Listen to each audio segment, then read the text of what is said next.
Donald Trump is a stupid. His policies are pushing America toward disaster. If nothing changes, 2025 will be a year of catastrophe, especially for Black people. The words echoed clearly in an endless space. I felt every syllable reverberate in my mind, strong, sharp, and full of authority. It was not a whisper, not a distant echo. It was a statement, undeniable and absolute.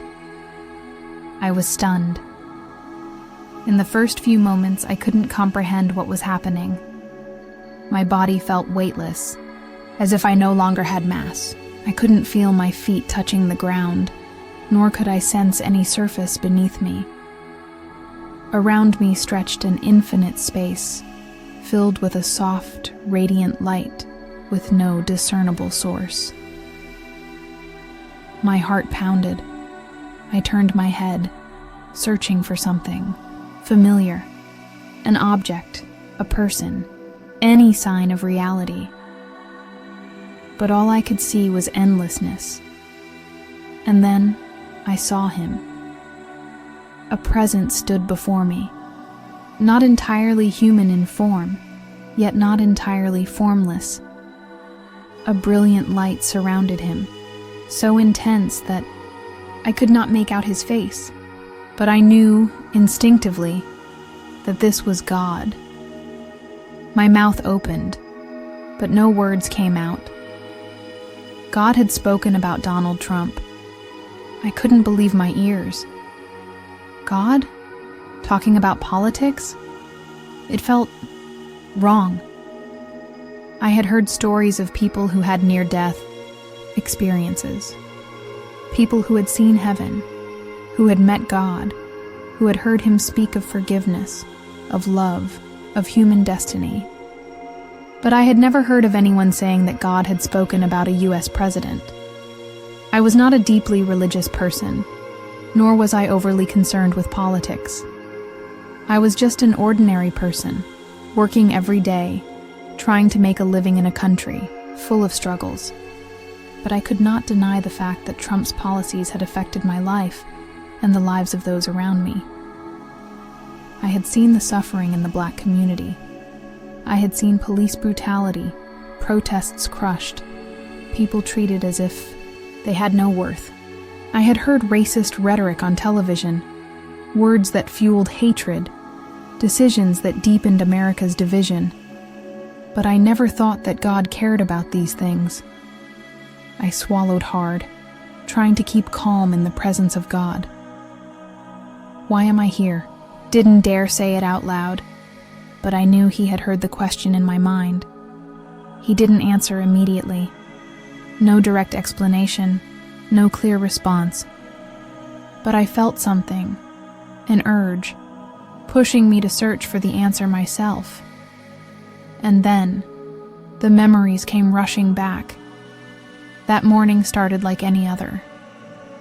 I jolted awake as my alarm blared in my ears. Another workday. I rushed to prepare breakfast, threw on some clothes, and grabbed my bag before heading out of my tiny apartment. There was no time to think about anything bigger in life. All I cared about was getting to work on time. Outside, the city was as busy as ever. Cars packed the streets, horns blaring, pedestrians hurrying along the sidewalks. I no longer paid attention to it. It had become background noise, a rhythm of life I had grown used to. The red light stopped me at the crosswalk. I stood on the curb, my eyes glued to my phone, checking an email from my boss. Anxiety twisted in my stomach. This week, our company had an important project, and I couldn't afford to make mistakes. The light turned green. Without thinking, I stepped forward. And then, a deafening horn blared. I looked up. A truck was barreling toward me at an insane speed. Everything happened in an instant. I had no time to react, no time to move. For a brief second, my eyes locked onto the blinding headlights. A thunderous crash filled my ears, and I felt my body being thrown like a rag doll. Pain exploded through me. Then, silence. I opened my eyes. I saw the street. I saw the traffic still moving. I saw a crowd gathering around something. Something stepped closer. The sounds around me were muffled, as if I were underwater. And then, I saw myself. My body lay sprawled on the asphalt, motionless. A pool of deep red blood spread beneath me. My clothes were torn. My phone lay a few feet away, its screen shattered. The people around me looked horrified. A man knelt beside my body, shaking my shoulders, calling out my name, even though I had no idea who he was. A woman screamed and frantically dialed 911. I could see the fear in their eyes. I tried to scream, "I'm right here!" But no one heard me. I reached out to touch one of the bystanders, but my hand passed through them as if I no longer existed. Panic surged inside me. I realized I was no longer part of this world. Then, I felt a powerful force pulling me. The air around me thickened.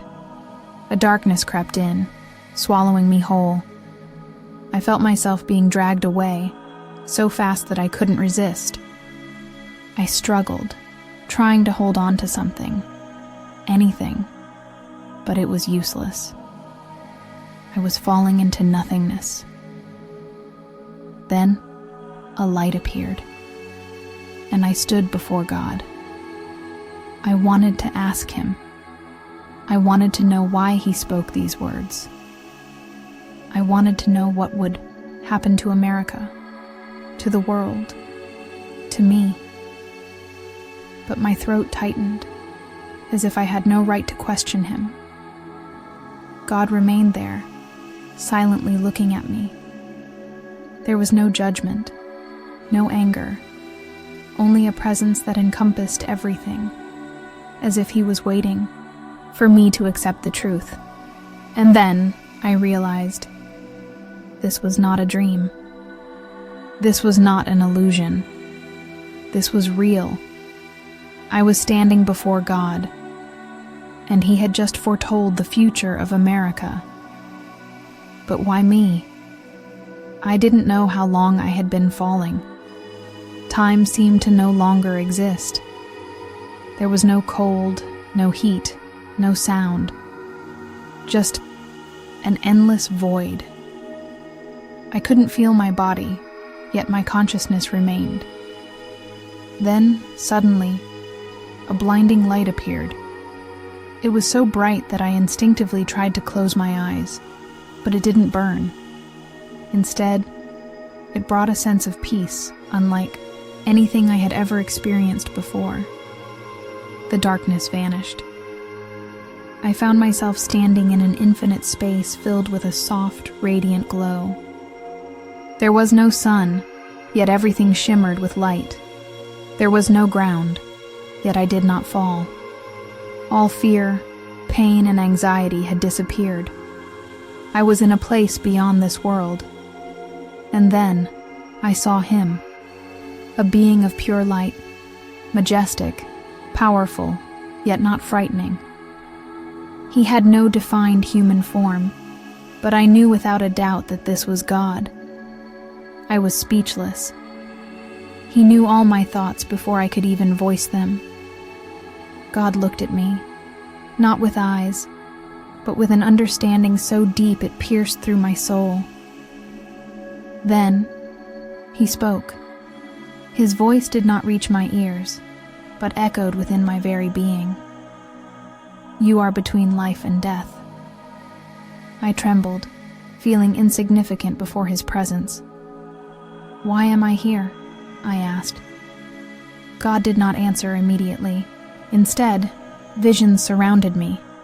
Souls leaving their bodies, lost spirits wandering after death, glowing lights guiding them. He spoke of the soul. He showed me that death was not the end. It was merely a doorway leading to another state of existence. Couldn't take my eyes off the images unfolding before me. Then, God turned his attention fully toward me, and his voice became firm. You are here not only to understand life after death, you must also witness what is coming. Suddenly, a series of vivid images appeared before my eyes. So real, so intense, it felt like I was truly witnessing them. I saw America descending into chaos. Violent protests erupted everywhere. Angry crowds filled the streets, holding signs, chanting, screaming. Police officers wielded batons and guns. Tear gas choked the air. Gunshots rang out. Glass shattered across the sidewalks. The economy collapsed. Stores shut down. Prices skyrocketed to insane levels. Empty shelves lined supermarkets. People stood in endless lines, waiting for whatever little food they could get. Police brutality against black people intensified. Young black men were thrown to the ground, handcuffed, beaten mercilessly, faces filled with desperation, rage, and fear. Then, I saw a major event, one that could spark a civil war. The streets were engulfed in flames. Armed citizens clashed violently. The divide was no longer just political. It had grown into a deep, unrelenting hatred. My heart pounded as I turned to God. Why are you showing me this? I asked, my voice shaking. God gazed at me, his tone steady but grave. Because Donald Trump is part of this disaster. I stared at God, overwhelmed by fear and confusion. The visions I had just seen were still vivid in my mind. Riots, chaos, the collapse of America, and an uncertain future. What was I supposed to do with this? God looked at me, and without me saying a word, he already knew my thoughts. You must go back. I froze. Go back? I stammered. Go back to that world? He did not answer immediately, only watched me in silence. My chest tightened. Going back meant I would have to live again. I would have to carry these terrifying visions with me. I would have to warn people about what I had seen. But who would believe me? My voice trembled as I asked, but who will believe me? They'll think I'm crazy.